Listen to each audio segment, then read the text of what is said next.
بسم اللہ الرحمن الرحیم۔ ناظرین، آج کا دوسرا ولاگ ہیڈنگ وہی چل رہا ہے، مکالمے الہی، یعنی اللہ تعالیٰ سے مکالمہ کرنا، سیرت النبی جلد سوم۔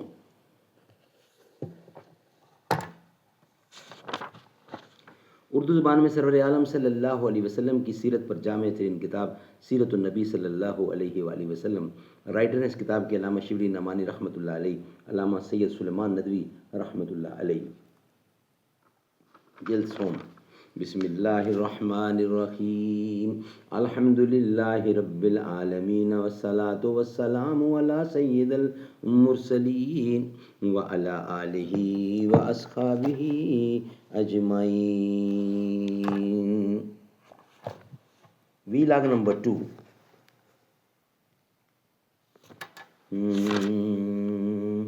بھری بزم میں راز کی بات کہہ دی، بڑا بے ادب ہوں سزا چاہتا ہوں۔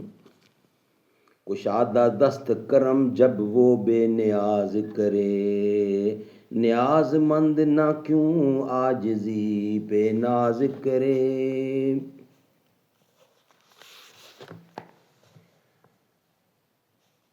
وَكَلَّمَ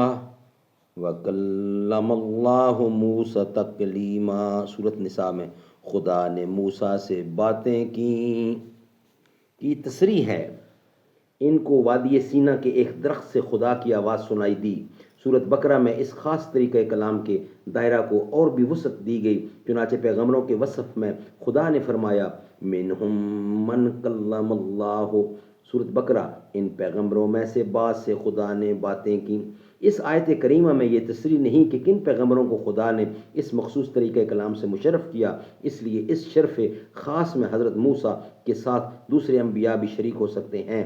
حضرت صلی اللہ علیہ وسلم کو مکالمہ الہی کے تینوں مذکورہ طریقوں سے خدا کی ہم کلامی کا شرف حاصل ہوا، بلکہ واقعہ معراج میں وہ مرتبہ بھی پیش آیا جہاں حبیب مصطفیٰ حبیب محبوب کے درمیان قاصد و پیمبر سرے سے بیگانہ تھے، جہاں زمان و مکان اور جلوہ و نگاہ کی شریعت بھی مخمل تنہائی تھی، جہاں نہ کوئی سینہ تھا، نہ کوہ سینہ تھا، نہ برق طور دشت ایمن تھا، نہ نخل وادی صوت سرمدی سامان نواز تھی، اور حقیقت محمدی گوشے سامے فَأَوْحَا إِلَىٰ عَبْدِهِ مَا أَوْحَا۔ نجم، سورۃ نجم۔ پھر اس نے اپنے بندہ سے چپ چاپ باتیں کیں، جو باتیں کیں وہ سب ذکر ہے قرآن کریم میں۔ ناظرین، آج کا یہ تھا دوسرا ویلاگ۔ انشاءاللہ اب آپ سے ویلاگ نمبر 3 جس کا ہیڈنگ ہے وہی، اس سے بات ہوگی آپ سے۔